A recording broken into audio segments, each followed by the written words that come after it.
It is within the temple of Osiris that we find a sacred symbol known as the flower of life, which is a depiction of the human energy field, also known as an aura.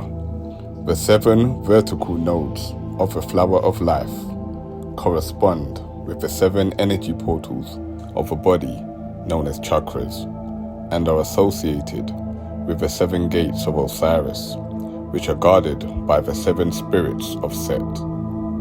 The first gate of the first heaven is composed of lead and guarded by the spirit of sloth. The gate of the second heaven is composed of tin and guarded by the spirit of lust. The gate of the third heaven is composed of iron and guarded by the spirit of gluttony.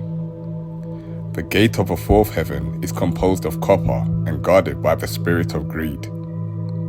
The gate of the fifth heaven is composed of mercury and guarded by the spirit of wrath. The gate of the sixth heaven is composed of silver and guarded by the spirit of envy. And the gate of the seventh heaven is composed of gold and guarded by the spirit of pride. When the 7 spirits of Set have been removed, the soul is transformed into a state of immortality and enters the paradise of Osiris, which is located on the 7th heaven.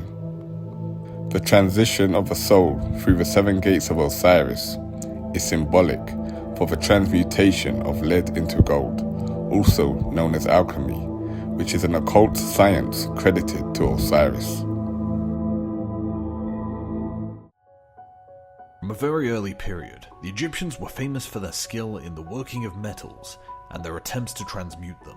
And according to Greek writers, they employed quicksilver in the processes, whereby they separated the metals gold and silver from the native ore. From these processes, there resulted a black powder, or substance, which was supposed to possess the most marvelous powers, and to contain in it the individualities of the various metals, and in it their actual substances were incorporated. In a mystical manner, this black powder was identified with which the body the god Osiris was known to possess in the underworld, and to both were attributed the magical qualities, and both were thought to be the sources of life and power.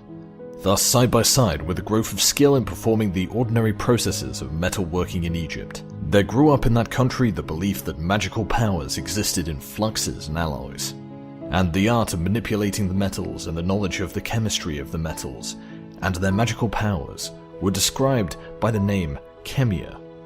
That is to say, the preparation of the black ore or powder, which was regarded as the active principle in the transmutation of metals.